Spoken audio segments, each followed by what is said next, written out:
क्या है कि एक आयताकार खेत की लंबाई 120 मीटर है। क्या है, एक आयताकार खेत है, उसकी लंबाई 120 मीटर है, चौड़ाई 80 मीटर है। इस खेत के बीच में एक वर्गाकार तालाब बनाया गया है। क्या बनाया गया है?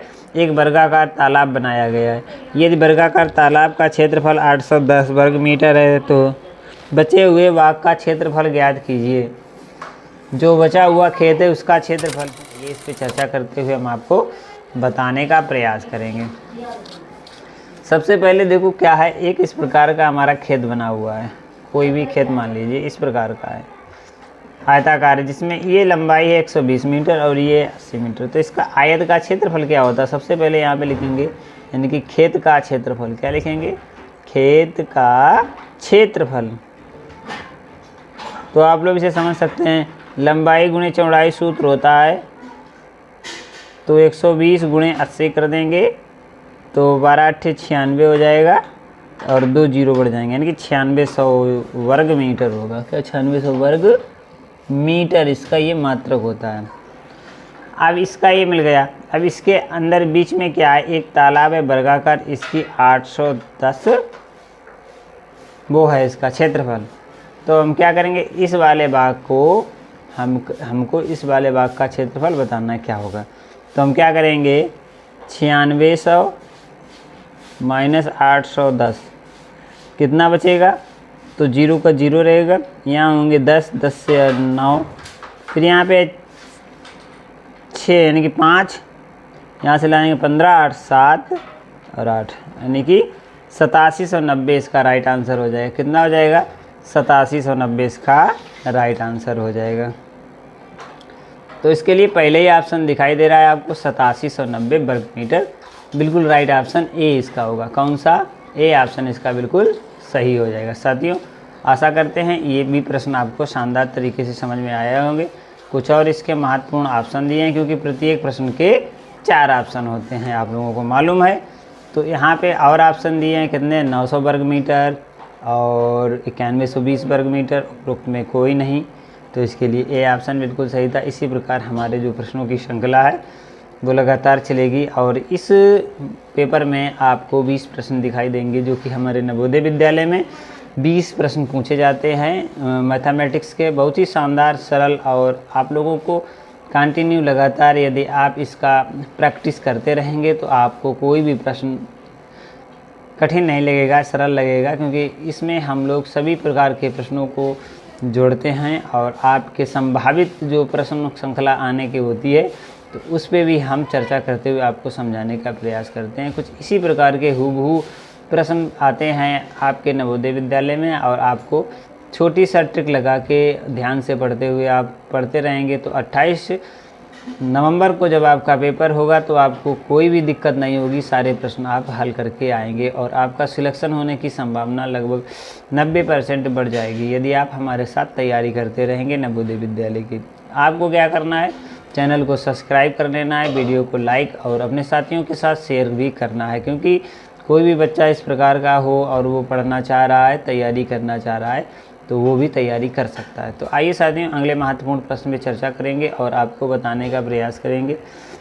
अगला प्रश्न है कि एक वस्तु को 500 रुपये बेचने पर हानि होती है। एक वस्तु को 500 रुपये में बेचने पर हानि होती है। यदि वही वस्तु 700 रुपये में बेचता है तो उसे पहले से होने वाली हानि से 3 गुना लाभ होता है। 3 गुना लाभ होता है तो वस्तु का क्रय मूल्य ज्ञात कीजिए। क्या ज्ञात करना है? वस्तु का क्रय मूल्य। ठीक है साथियों, इस प्रकार का जब प्रश्न दिया हो और आपसे क्रय मूल्य पूछा जाए, आपको कुछ भी नहीं करना है, सिर्फ जो चीज़ पूछी जाती है उसे हम लोग क्या मान लेंगे, x मान लेंगे। क्या मान लेंगे? x मान लेंगे। तो चलिए हम यहाँ पे मानते हैं वस्तु का क्रय मूल्य है x। क्या मानेंगे कि वस्तु का क्रय मूल्य कितना मान लेंगे, तो आप लोग इसे x मान लीजिए। ठीक है, इसके बाद वो क्या कह रहा है कि 500 रुपये में बेचने पर उसे हानि होती है। 500 रुपये में उसने बेचा तो हानि हो गई, मतलब ख़रीदा 100 रुपये में और बेचा है 500 रुपये में, तो हानि का सूत्र क्या होता है?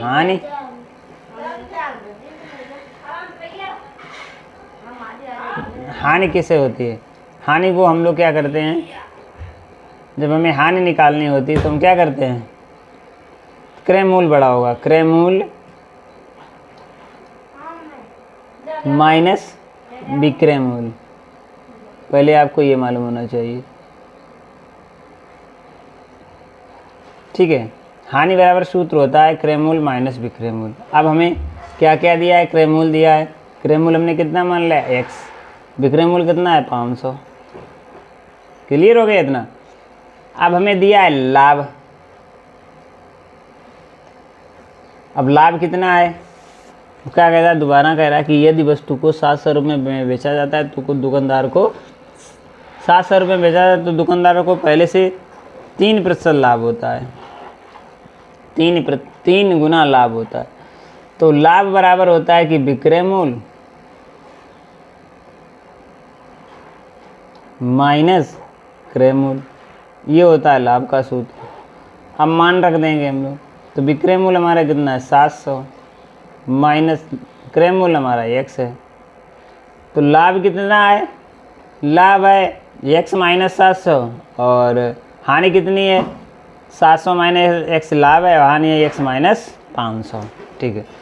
अब वो कह रहा है कि लाभ बराबर, देखो क्या कह रहा है, पहले उसे हानि होती है और फिर उससे 700 बेचता है 3 गुना उसे लाभ होता है, यही तो कह रहा है। पहले वस्तु को हानि होती है, 500 रुपये में बेचता है तो हानि होती है, यदि वस्तु को 700 रुपये में बेचता है तो पहले से उसे 3 गुना लाभ होती है, हानि से 3 गुना लाभ होता है, ठीक है। पहले होने वाली हानि से 3 गुना लाभ होता है, तो क्या कह रहा है कि हानि बराबर 3 इंटू लाभ, ये दोनों बराबर हैं, यानी कि हानि जो है वो 3 गुना लाभ के बराबर है, ठीक है। चलो इतना समझ में आ गया। अब हानि क्या है हमारी, हानि है हमारी x माइनस 500, लाभ कितना है, तो यहाँ पे देखो 3 का गुणा हो जाएगा, तो 700 माइनस x,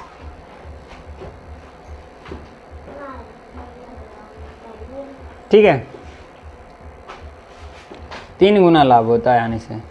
अब इसे हम हल कर लेंगे तो कितना आएगा, x minus 500 2100 minus x 3x, इतना क्लियर हुआ। अब हम लोग क्या करेंगे, इसको हल करेंगे।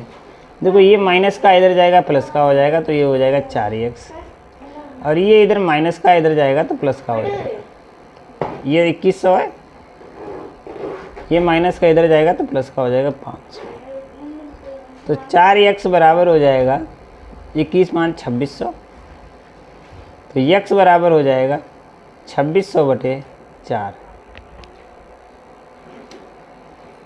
इसे एक बार काट देंगे तो 1300 आ जाएगा बटे 2, और इसे काटेंगे एक बार तो 3 12 एक बचेगा,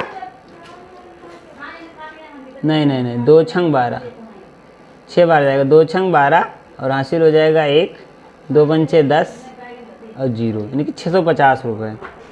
कितना होगा, x बराबर 650 रुपये, x इजुकल टू 650 रुपये। यही हमारा आंसर होगा कि क्रय मूल्य हमारा 650 रुपये हो गया, ठीक है।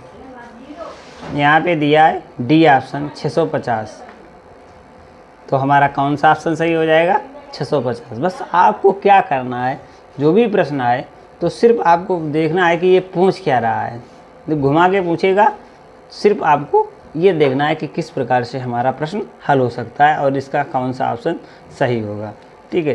कुछ प्रश्न बहुत कठिन आते हैं, नवोदय विद्यालय में प्रवेश पाना थोड़ा मुश्किल इसीलिए कहा जाता है कि जो गणितीय परीक्षण है, यदि आपने इसे क्रैक कर लिया, इसमें आपने 20 के 20 प्रश्न पूरे हल कर दिए और आपने 25 अंक प्राप्त कर लिए, तो आपकी संभावना बहुत बढ़ जाती है नवोदय विद्यालय में सिलेक्शन होने की, क्योंकि जो बच्चा जाता है वो इसी से जाता है गणितीय परीक्षण में, ठीक है।